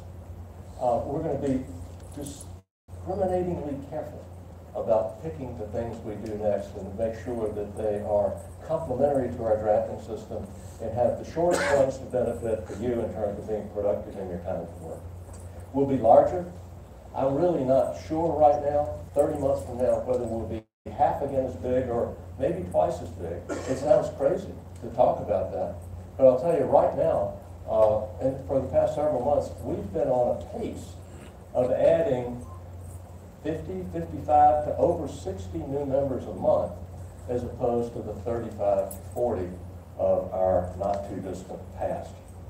So I don't think it's way too much of a stretch to say, we've got some wind in our sails. Our ship is strong, and the light we see on the horizon is a glorious one. So what's it going to take? What's it going to take for us to get from here to here? I've spent my career going into companies that are here, not nearly as solid as this company, and helping them get to here. And we know how to do that. And it starts in a place that most people don't think. It's not in the arithmetic. It's not in the product. It starts with belief. It starts with belief. The central reason that most businesses stall out well before reaching their potential, not because their products are crummy, it's not because their marketing is lousy. It's because they simply fail as a community to imagine, to paint pictures of, and to get obsessed with what the company could be. We're too busy every day to think about what could it be, what could it be. And that's my job. John Doyle runs the day-to-day. My job is to think about where are we today, where could we be, and what are the things we need to do in addition to making the day to get us there. A favorite bit of wisdom for me for the 19th century comes in, and I love, there's some words in this that I absolutely love, and it says, we must form perfect models in thought and look at them continuously, and here are the words that I love, or we shall never carve them out in grand and in noble lives. We must form perfect models in thought and look at them continuously, or we will never carve them out in grand and noble lives. A small number of us at WealthCounsel have been for the past 3.5 months working on our perfect model in thought for our business. So far, we've concentrated on the same things that Val talked about. It's very rewarding to me to see that everybody talking about core values and purpose, mission, tangible images, strategy, that sort of thing. We think that actually we haven't dreamed these up again. They've been in the woodwork at this company. We just haven't paid assiduous attention to them day to day in making those the motivation and the part of our decision making and our activities. But those are the same things we believe that our founders believed in. And we hope that they're the same things, if we're good at it, that the next generation of people who run WealthCounsel are going to be trying to live up to the way that we shall. Today we've gotten down as, to just a few words. It's important that they be short so that everybody can remember them and you can't have too many of them. But today, for the group of us that have been working on it, every one of these words is powerful. They have been distilled down from several more than a half a dozen huge whiteboards where there's hardly space for one more letter down to a handful. Let's have the first. We've got 3 of them. We believe deeply in empowering law firm success. Success has become a big word in an organization. It's about your success. Getting clients, processing clients effectively, making money, going home and enjoying your families. The second one, strong community. What makes this business different from many others is really not us, it's about you. And our job is to make this community experience, in addition to the documents, the thing that's most important to you, the thing that's most valuable to you in your practice. And the third one of these is we believe in creating smart tools that optimize. Those are kind of weird words for some people. We had a frustrating time with tools, but we said, you know, what we do is we provide things that you can work with that make you more productive in getting clients and producing work, and optimize your life and your business so that you don't need to spend 3,200 hours a year to have a reasonable lifestyle. So those are our core values, and those lead us inevitably, as they led Val, to an idea of purpose. The strongest purposes are the things that, it's an ideal that you carry with you that you never fully expect to achieve, but you just feel noble by being in the quest. Sometimes they're things that rest on a knife edge, between what's stupid to talk about to somebody who doesn't know you, but in your small group, you just believe in your heart, doggone it, we just might be able to make that happen, and if we do, wouldn't that be great? So, purpose at WealthCounsel, change the way lawyers work. And I know change is a loaded word. We don't think we're smarter than you are, but we think we can do some things. We can give you some things that change the way you spend your time and the effectiveness of you spending your time in getting new clients and processing work. That's what happened 21 years ago with documents. We changed the way lawyers work, and I think we've got a few more things that we can do. Together, we think that these three core values and this one simple purpose, again, talked to Stan, Karl, I've spent a lot of time on the board. I think really those were in the hearts of our founders that made this company great, and it's those ideas that will take it into its next chapter of greatness. So what are our intentions at this point? We're going to spread these ideas around in our organization. We've already started doing that. We want them in the consciousness of everybody there. But we're talking about two huge initiatives at WealthCounsel. One of them is taking a big step forward in terms of our products to make them easier to access, to make them faster, to give you better response. I hear horrible stories about responsiveness, speed, more frequent updates, more education, more practice. So the whole deal, and it's a big effort. It'll probably take us 2 years to rethink the code that underlies our products and get them to be what you deserve to have them to be, but we're going to do it. The next initiative really is to reinvigorate and intensify the experience of being a member. I've heard stories about, we have some members who've been members for 21 years who haven't used our products in 5 years. But there's just something about belonging to this that is at least important, and maybe more so, than what they pay for. And our job is to reinvigorate that. It's sort of the soul of WealthCounsel going forward. We're in fact establishing a new high-level department, beneath John Doyle, highest level in the organization, to do nothing but think about how do we electrify the experience of being a member. How do we help you more? So what's it going to be like to sort of move down this road? If anybody is waiting for this cross guy to come up with a really detailed Gantt chart of how what we're going to do over the next 18 months, please don't hold your breath. It's not going to happen that way. Rather, our path is going to be one of incremental progress that is going to unfold before us as we move forward. We'll be making continuous adjustments and tweaks. We'll fund some major projects. Some of the things we'll try will work out great.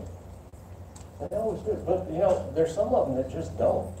And our job is to identify those things, stop, pick ourselves up, dust ourselves off, take what we've learned from that, and get on track with another one. That idea of that style of moving forward in life is something that's uncomfortable to most people. It's something that's unfamiliar in a lot of it. Well, we've got to do the plan and we'll follow the plan. 90 days after the plan is done, everybody knows, stuff's changed and it's wrong. We're moving forward this way, but big difference for all of our staff at WealthCounsel. But you know what? Everybody's getting enthused about it. It's fun, and the results are occurring. And I can tell you, if anyone tries to tell you that they can do something like this in a way that doesn't involve a huge amount of uncertainty and isn't a little bit messy, I can tell you two things. One is they've never tried it before, they're just talking about it. The other is that they've tried and gave up short of the goal, but probably still claimed the victory. That happens too much. But the great thing is that WealthCounsel, I've done this a lot, but WealthCounsel is the best situation I've walked into because there's a burning seed of greatness ready to be germinated. There's an organization passionate to make that happen. Why? Because it's going to help people. But also, we're already a great and solid community, doing great things for our members. Right now we're establishing a record-setting pattern of adding new members and of generating funds, and I can promise all of you that those incremental funds are going to stay in the business. They're going to be reinvested in doing what we need to do, our responsibility to do for you. So in closing, and taking into account everything about where we are, I'd just like to say how natural for me. I can look over my shoulder and I have a funny thing feeling like, yeah, everything I've done, education, companies I've run, been a private equity partner twice, I've written books, is kind of leading up to doing this. For some reason, it just feels like, to me, like the right thing to be doing for a bunch of great people. And I can't underscore the pivotal role of our board in supporting this. It's different than the way they thought about the business before, and particularly Karl, who's been my partner through this whole thing, my guide, my partner, my mentor, and all of that. And how I'm looking forward to getting to know all of you, as we move through this together. So thank you.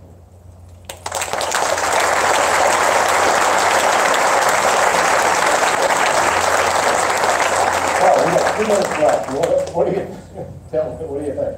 Well, I think it might be useful to spend a couple of minutes talking about some of the things that will happen. How will this look different a couple of years from now in terms of the member experience?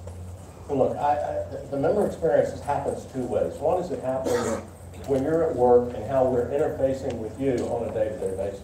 And I think there will be some more products. There are more things that we can do for you. I built up a 400-unit franchise organization. Not like this, but of independent current businesses. I had 400 body shops. And these are people that figured out after high school they could work with their hands and make a living, but all of a sudden there was this doggone thing called a business they had to deal with. Well, we ended up taking a lot of the responsibility for the business off of their backs, and I think we're going to be looking and working with you through our forums and our peer groups to understand what parts we could responsibly help you with. So I think in addition to documents, I don't know if we would do it here or not, we ended up doing the accounting for all of those people. There are a lot of things with group purchasing. There are a lot of things we can do for you. So I think the array of what we're going to do is going to get a little broader. But actually more important than that in my mind is I think the depth of the commitment that you have to one another, we have to you, you have to us, is going to grow stronger through experiences like we will be, I'm meeting 2 weeks from now to try to greatly expand our peer groups and hugely successful thing. Work with our forums to get you more involved with each other, learning from each other, and us being the catalyst of throwing things into that mix that you throw back at us and we try to do for you to improve the quality of your life at work and in general. Karl? I think that's fantastic. And also, we're thinking in broader terms of the chronology of the client experience. Estate planning does not begin and end with the creation of a revocable living trust or some other estate planning documents. It includes a level of service throughout the client life cycle. And one of the things that we are focusing on, and Dick knows this as well, is that notion of a sort of cradle to grave experience, what my dear friend and partner Dennis Brislon has called the Continuum of Care.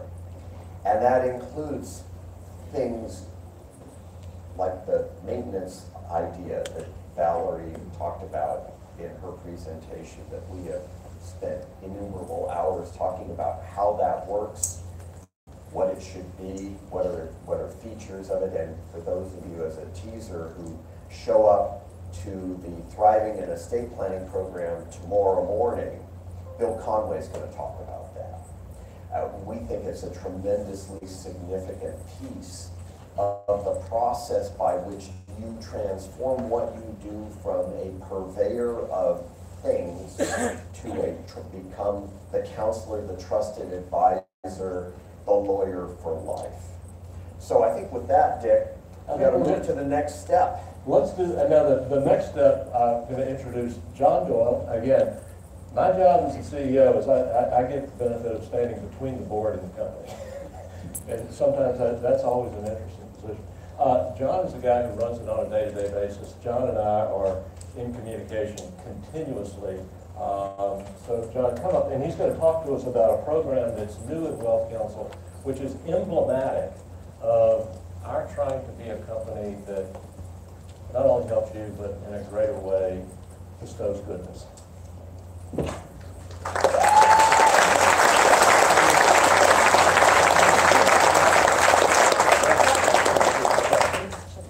For those of you that don't know, well, probably most of you don't know, but DC was a big rugby player in his formal days, and me being from Ireland, the two of us were actually trying to shoot for a try here.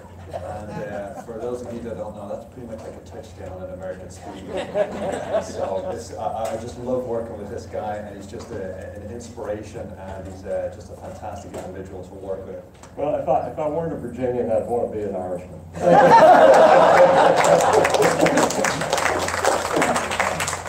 Well, I just want to take a couple of minutes.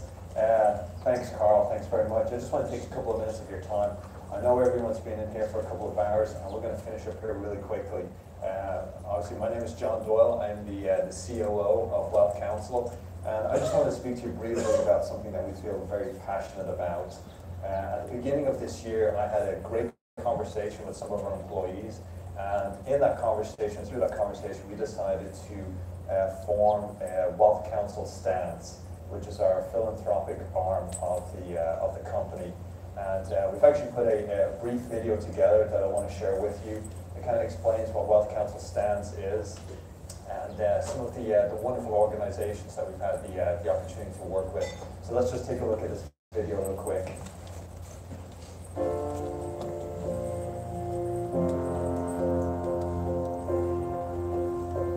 WealthCounsel Stands is an opportunity for us to be able to stand for something and for our employees to be able to give back to the community that we're all part of. Since launching WealthCounsel Stands in April, we've contributed to 4 charities, starting with the Road Home, as they do a tremendous job to help families that are in need of living assistance.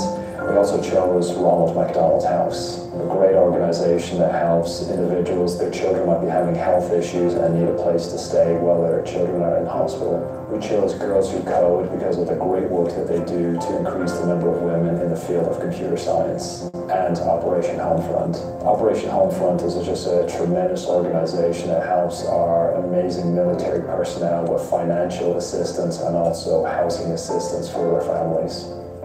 In the future, when it comes to picking charities, we're going to get feedback from both our employees and also members so that we can select charities that we know people are very passionate about.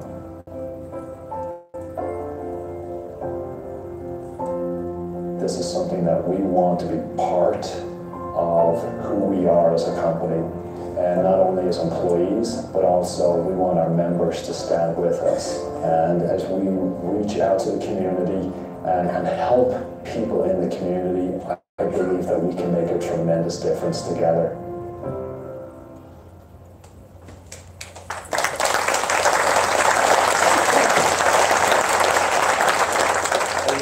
Just as you serve your clients each day, we want our employees to stand with you and to reach out to the community and to help others that are in need. This has always been part of WealthCounsel's DNA. This is not something new. In 2017, for example, we worked on improving the grounds at the Lincoln Memorial. And we also, in 2018, the beginning of this year, we worked at a food bank, and we put food together for the elderly and also for children, and that was in Las Vegas. This year, as part of our symposium for 2018, we've had this beautiful painting commissioned by Michelle Burt, a local artist. And you'll see the theme of this painting throughout the Loews Hotel. You'll see it in our branding and in our signage. It's a beautiful painting. It would look fantastic in any office, in any home. And keep in mind as well, anyone that, the individual that wins this, we will ship it, package, and ship it out for you free of charge. to the destination of your choice, so you actually don't have to shove in your luggage. So we don't want that. But we will have a raffle tomorrow evening at the Member Appreciation reception. At that raffle, you do need to be present. You can purchase tickets for $5 at the WealthCounsel booth located in the exhibitor hall. We'll also be raffling off 2 very gently used flat screen TVs. These are TVs that we're using in our booth right now, and for $1, you can also enter into a raffle for those. Again, we'll package those up and we'll ship those to your house as well, because TVs and suitcases, again, don't mix very well. I just want you to know, first of all, just thank you for being here. I just appreciate everything that you do to make this company successful. This is a great opportunity for us to be able to stand together as employees and also as members, to be able to make a small difference. We're certainly not going to change the world, but I believe any little difference that we can make will certainly will benefit those individuals that are in need. So with that, thank you very much, and this is the end of this morning's session, and so have a wonderful rest of your day. Thank you.